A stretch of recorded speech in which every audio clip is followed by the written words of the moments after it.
Nigeria finally went to the polls despite postponing the election by a week.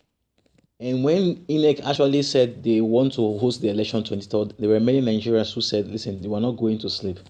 Even it was even past 2 a.m. Nigerians, 3 a.m. Nigerians were still awake, and they said, we will stay here. And we don't know what INEC have in common with 3 a.m. They announced the winner of the election 3 a.m. They cancelled the election 3 a.m. They said they were prepared for the election by 3 a.m. So I don't know what INEC has in common. So let's talk about some of the losers and let's talk about some of the winners. Saraki finally lost, and people are saying, is this the end to the Saraki dynasty that has been there for 23 years? And a lot of people said they saw it coming because if you go to Kwara State, I'm not from Kwara, but there are reports that says Saraki did not actually do a lot of things, and there were reports of corruption that he kept looting banks and withdrawing from banks and borrowing money, and there is nothing to actually show for it in Kwara State. And there was a video where Saraki was being attacked, and people said, "Hey, ole, ole," and there was something they brought Otego, meaning enough is enough, and he was actually defeated, and he actually accepted the defeat. But we'll talk about someone later who is Governor Akpabio. He was defeated, but the Oshomole and his crew, they said that the mandate was actually stolen from him and that he will be going to court. You see, that is Nigeria. When you lose, you say the election was rigged.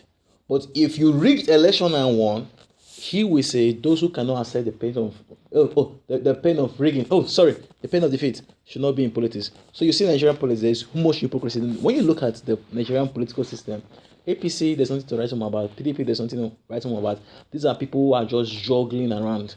If APC favor them today, they are in APC.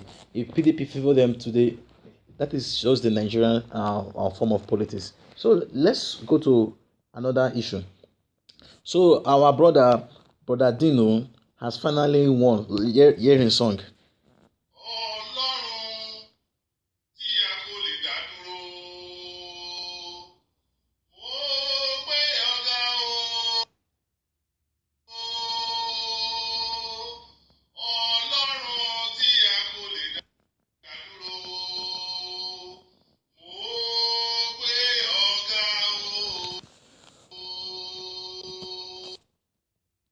Well, finally, after all the hiding in the tree, I was shot at. I have the videos, the feigning of arrest, he had asthma, and the many stuffs.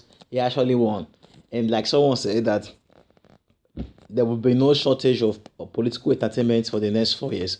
So I think Obayangbon also contested, and I'm wishing him that I'm praying that he actually wins, so that since the Nigerian politics, the Nigerian Senate and all these politicians, they've decided not to give us good things, let them continue. Dino and his crew, let them continue entertaining us. And unfortunately, Shehu Sani, he actually lost. And let Obayangwa come and be speaking grammar for us. And let Lai Mohammed also be made the Minister of Information so that the lying can continue. And what can we say again? The Minister of Darkness. Oh, sorry. The Minister of Power. Fashola. Let the darkness continue. So this is Buhari has won. So moving on. Let's go to outside Nigeria, where there is a lot of case about men of God. And we have Prophet Shepherd Bushiri, who was being arrested for fraud and money laundering. And the church, the people said they are going to boycott the elections, they blocked this and that. And it's time for Africans to actually open their eyes so that certain men who have come in unawares will not take things by storm. And this case now, many people are calling it persecution, but I don't see it as persecution because some of the allegations that are being leveled against these people, until they are proven true, the church should not be blinded. Because if you go to his counterpart, Apostle or Pastor Alph Lukau, there are many things that are actually going on in this place now. Now you are seeing the allegations. The thing is just all over social media right now. It's trending now. The resurrection challenge where Alph Lukau, they said somebody was rushed to the church and then he was hid. Now you can see. Let me play this video for you.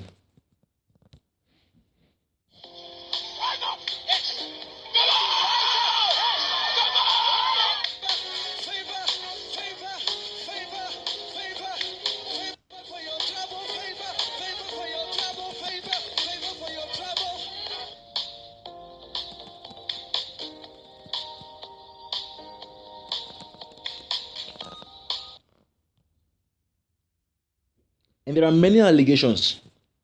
From the hospital people said there's nothing of such on their records. The landlord of the person, he said, I am the landlord, I don't know this person died. Somebody was actually interviewed and the person said, this person did not die. That is a very, very big problem. He's my friend. He said, I saw him yesterday, and the person said he died 3 days ago. And these are the stuffs that are befalling Africa. Now, why am I bringing this? I'm not speaking against the church and all that. What I'm saying is, if we that are in the church allow certain things to happen, we hear of men of God sleeping with people. We hear of men of God who live who live on abundance while their members live in penury. When such things continue, the church will continue to become an object of ridicule. And if the church continues to become an object of ridicule, it's not the best for us. I must confess. And then let's move on to the Atiku versus Buhari stuff. Now, there are many prophecies that actually failed. There are many people who prophesied, and there were many men of God who were saying that people should vote in Atiku because the Buhari government is actually against the change. And Suleman was saying in a video actually saying that this is not the best. And he was featured saying that you should vote for Atiku and all that. And there were many men ago like Issa Ibuba and others. Now, one of the men of God also said he's not going to call who will be the winner of the election. And that is some of the things, because we've seen elections, not even elections, there are things like when it comes to prophecy, you can literally say, hey, this is going to happen in the official. But if a person do not put necessary steps, that prophecy can be truncated. So it's not enough that you have the prophecy that you will be great. You have to do you have to engage that prophecy in order to get the prophecy. I remember, I think Adeboye gave a story of two men. These two men went to meet the oracle of a village, and the oracle said, listen, one of you is going to be poor. He told one of them that you will die poor. And he told the other one that you will be very rich. And then the one that was told that will be very rich, he did not do anything.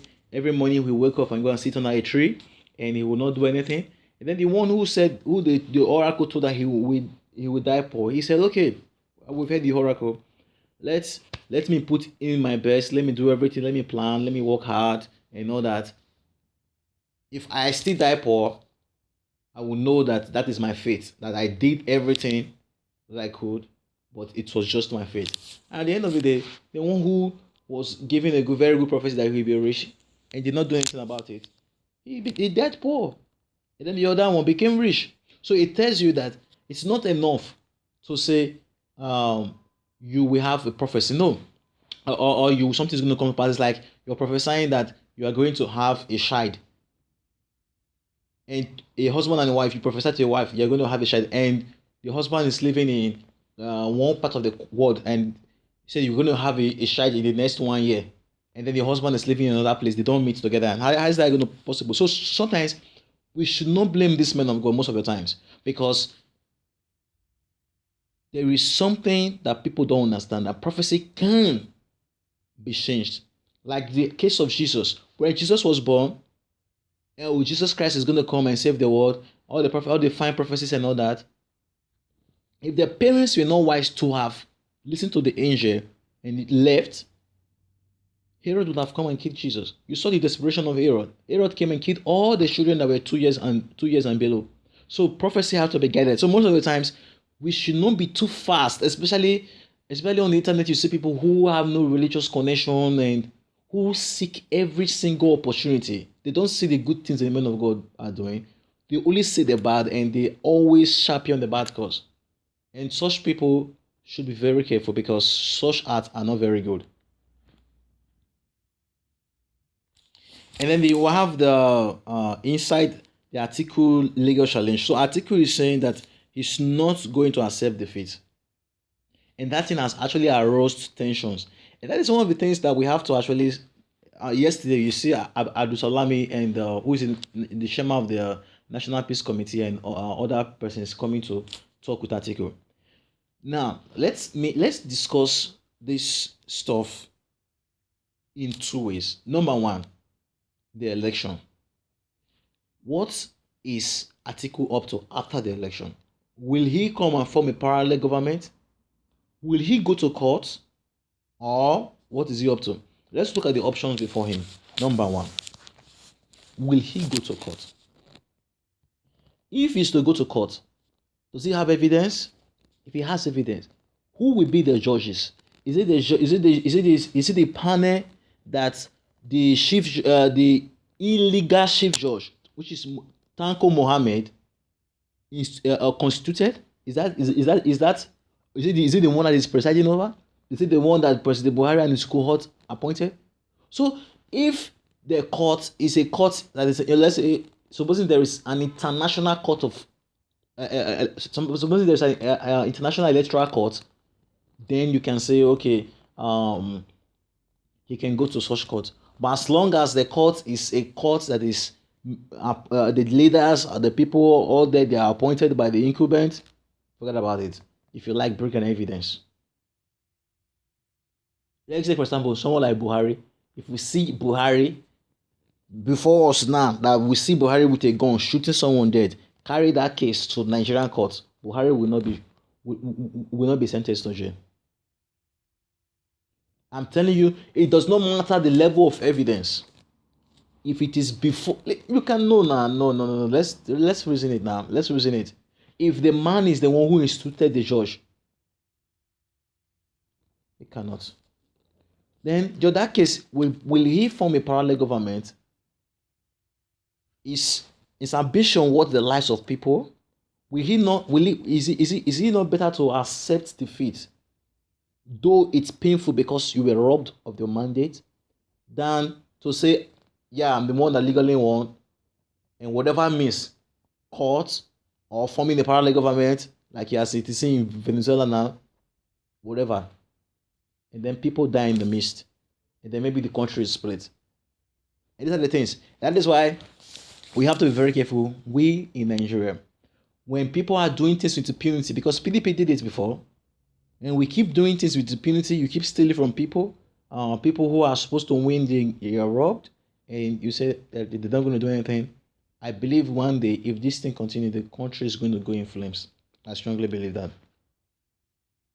Then, my guys, here is where we will end the news. As Oshomole and his cohort, I call them jokers, because they are never serious, they will never be serious, and they can never be serious.